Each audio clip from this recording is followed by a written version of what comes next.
നിങ്ങളുടെ ഇഷ്ട പരമ്പരകൾ എക്സ്ക്ലൂസീവായി സൺ നെക്സ്റ്റ് ആപ്പിലൂടെ തികച്ചും ഫ്രീ ആയി ഇപ്പോഴേ ആപ്പ് ഡൗൺലോഡ് ചെയ്യൂ. ഇന്ദ്രേട്ടന്റെ വൈഫിനെ അത് പിന്നെ അയ്യടാ, വേറെ ആരെങ്കിലും കൂടി ക്ഷണിക്കണോടി. വേണമെങ്കിലേ നിന്റെ അമ്മായിച്ചനെ കൂടി ക്ഷണിക്കാം. അഡ്രസ് തന്നാ മതി. അതുണ്ടോ? ആ, ഇല്ല അല്ലേ? എന്നാലേ കണ്ട ഫ്ലാറ്റിന് മുമ്പിൽ കാവല് നിൽക്കുന്നവനെയൊന്നും ഈ കല്യാണത്തിന് ക്ഷണിക്കുന്നില്ല. അത്രയ്ക്ക് അഹങ്കാരം വേണോമേ? നല്ല കാലത്ത് പാവങ്ങളുടെ നേരെ കണ്ണടച്ചോണ്ടാ സുദിനങ്ങൾ നീഗതി വന്നെന്ന് അമ്മ തന്നെ പറഞ്ഞിട്ടുണ്ട്. അടുക്കള പണി ചെയ്ത് മക്കളെ പോറ്റിയ കാലം അമ്മയെ മറക്കണ്ട. നീ പോടി, എന്നെ പഠിപ്പിക്കാതെ. അതെ, സുധന്റെ മകളുടെ കല്യാണത്തിന് അനന്തമാഷ മക്കളെയും ക്ഷണിച്ചാലേ നീയും വരുള്ളൂ എന്നുണ്ടെങ്കിൽ നീയും കല്യാണത്തിന് വരണ്ടടി. സുധ വന്നേ, പോവാ.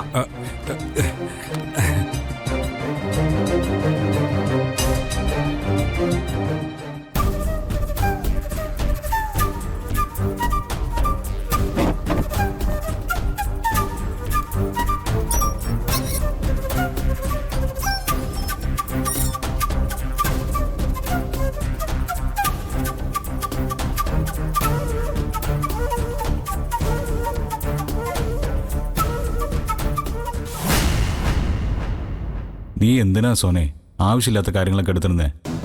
ആവശ്യമില്ലാത്ത കാര്യമാണ് ഏട്ടാ. സുദിനങ്ങൾ നമ്മുടെ ബന്ധുവല്ലേ. അപ്പൊ അദ്ദേഹത്തിന്റെ മകളുടെ കല്യാണം ഏട്ടത്തിയുടെ വീട്ടിൽ പറയണ്ടേ? പ്രത്യേകിച്ച് ഏട്ടത്തെയും പ്രതിഭയും നല്ല അടുപ്പത്തിലും. ആ, അതൊക്കെ വിട്. തൽക്കാലം നമ്മൾ അമ്മയൊന്ന് മാറ്റിയെടുക്കാനും ശ്രമിക്കേണ്ടത്. അതിന് ചില വിട്ടുവീഴ്ചകളൊക്കെ ചെയ്തല്ലേ പറ്റൂ സോനെ. അതൊക്കെ എനിക്കറിയാട്ടോ. ഞാനേ ഇന്നലെ അമ്മയ്ക്കൊരു കുരുക്കിട്ടു. മോളെ ഇവിടെ തനിച്ചാക്കിയിട്ട് ഞാൻ പുറത്തുപോയി. എന്നിട്ടെന്താ, അമ്മയ്ക്ക് ശ്യാമമോള് കരയുന്ന കേട്ടാ ചെന്ന് നോക്കാതിരിക്കാൻ പറ്റുമോ? ഞാൻ തിരിച്ചു വരുമ്പോ മുത്തശ്ശിയും മോളും കെട്ടിപ്പിടിച്ചിരുന്ന നല്ല ഉറക്ക. ഞങ്ങളും കൂടി ഇവിടുന്ന് പോയാ ബന്ധങ്ങളുടെ വില അമ്മയ്ക്ക് കുറെ കൂടി മനസ്സിലാവും ഏട്ടാ. അപ്പോഴേ അമ്മയുടെ കണ്ണു തുറക്കും.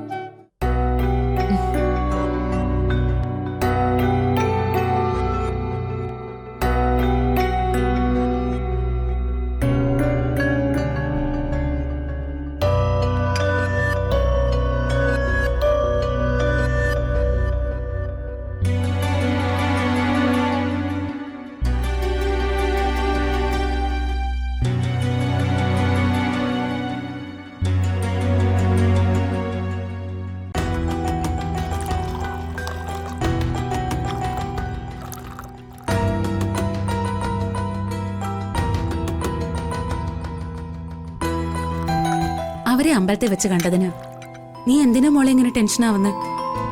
അവര് നിന്നോട് അവിടെ വെച്ചൊന്നും ചോദിച്ചൊന്നുമില്ലല്ലോ. ഇല്ല, അച്ഛൻ എൻഗേജ്മെന്റിന്റെ കാര്യം തിരുമേനയോട് പറയുന്നത് അവർ കേട്ടുവെന്ന് തോന്നുന്നു. രണ്ടുപേരുടെ മുഖത്ത് വലിയ സങ്കടവും നിരാശയായിരുന്നു. അതിന് നിനക്കെന്താ? നിന്റെ കല്യാണം നിശ്ചയിച്ചത് അറിയിക്കാൻ ദൈവമായിട്ട് അവരവിടെ കൊണ്ടുവന്നതാണെന്ന് വിചാരിച്ചാ മതി. ഇനി അക്കാര്യം പറഞ്ഞ് ഇങ്ങോട്ട് വരില്ലല്ലോ. എന്നാലും അവരെന്തിനായിരിക്കും വീണ്ടും ഇവിടേക്ക് വന്നത്? അവരുടെ നാടിതല്ലല്ലോ. അതൊക്കെ അച്ഛൻ ആരോടെങ്കിലും അന്വേഷിച്ച് മനസ്സിലാക്കിക്കോളും. ചിലപ്പോ അതിനുവേണ്ടിയാവും അച്ഛൻ നിന്നെ ഒറ്റയ്ക്ക് ഇങ്ങോട്ട് അയച്ചത്. അച്ഛൻ പോയത് ഇവിടുത്തെ കോളേജിലെ പ്രിൻസിപ്പലിനെ കാണാനാ, എന്റെ അഡ്മിഷന്റെ കാര്യം സംസാരിക്കാൻ. ഈ എൻഗേജ്മെന്റ് ഒക്കെ കഴിഞ്ഞിട്ട് പഠിക്കാൻ പോയാൽ മതിയായിരുന്നല്ലോ മഞ്ചാടി. അതൊന്നും പറ്റില്ല. എനിക്ക് നാളെ തന്നെ കോളേജിൽ പോകാൻ പറ്റി, അത്രയും നല്ലത്. ഈശ്വര, അഡ്മിഷൻ വേഗം കിട്ടിയാൽ മതിയായിരുന്നു.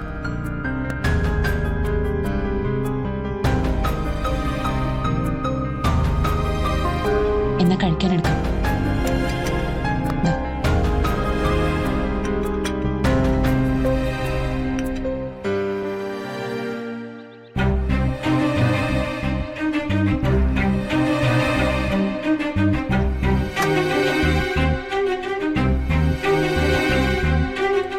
വൈഫും പിള്ളേരും നാട്ടിൽ പോയിരിക്കാം. പക്ഷേ പിന്നെ അല്ലറ ചില്ലറ പണിയൊക്കെ ഉണ്ടായിരുന്നു. ഞാനൊരു കോഫി ഇട്ട് തുടങ്ങിയപ്പോഴാ മാഷ് വന്നത്. ഇവിടെ ഇരുന്ന് ബോറടിച്ചില്ലല്ലോ അല്ലേ?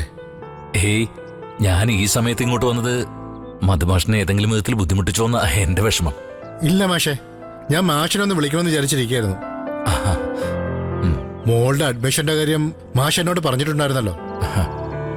മധുമാഷ് അത് വേണ്ട രീതിയിൽ ചെയ്യൂന്നുള്ള കാര്യം എനിക്കറിയാം. മോള് വലിയ പ്രതീക്ഷയില്ല. അവൾക്കിപ്പോ ആരോഗ്യ പ്രശ്നങ്ങളൊന്നുമില്ല. ഞാനിന്ന് അവളെയും കൊണ്ട് അമ്പലത്തിലും വന്നു. 2 ദിവസം കഴിഞ്ഞ ഒരു ചെക്കപ്പ് ഉണ്ട്.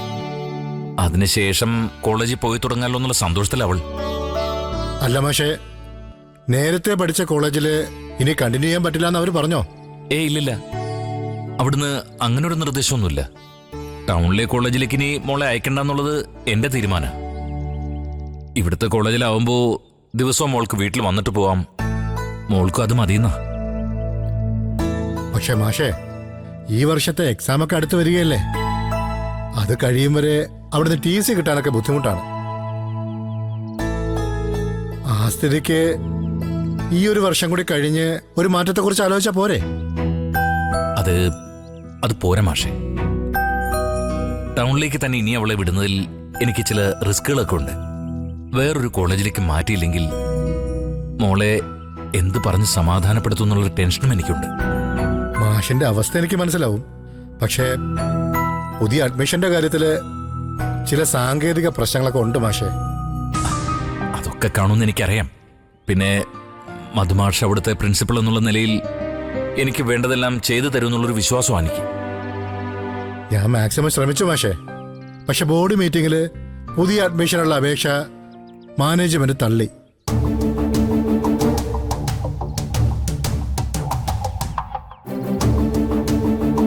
മാഷിനോട് സത്യം പറയാലോ, മഞ്ചാടിയുടെ പേരുള്ള ഇഷ്യൂസൊക്കെ നമ്മുടെ കോളേജിൽ എല്ലാവർക്കും അറിയാം. സോഷ്യൽ മീഡിയയുടെ കാലമല്ലേ? മഞ്ചാടിയുടെ സൂയിസൈഡ് അറ്റംപ്റ്റ് കൂടി മീറ്റിംഗിൽ ചർച്ച ചെയ്തതോടുകൂടി ഈ വർഷം എന്തായാലും അഡ്മിഷൻ നൽകണ്ടെന്നാണ് അവർ ഡിസിഷൻ എടുക്കുകയും ചെയ്തത്. നമുക്ക് അടുത്ത വർഷം നോക്കാം മാഷെ. ഈ വർഷം മഞ്ചാടി ഇവിടെ വന്നാലും അവൾക്ക് സ്വസ്ഥമായിട്ട് പഠിക്കാനൊന്നും കഴിയില്ല. ബാക്കി കുട്ടികൾ അവളെ ആ രീതിയിലായിരിക്കും കാണുന്നത്. മതി മാഷെ, ഇനിയൊന്നും പറയണ്ട. എനിക്ക് വേണ്ടി മാഷിന് മറ്റുള്ളവരുടെ മുമ്പിൽ തലകുനിക്കേണ്ടി വന്നെങ്കിൽ എന്നോട് ക്ഷമിക്കണം.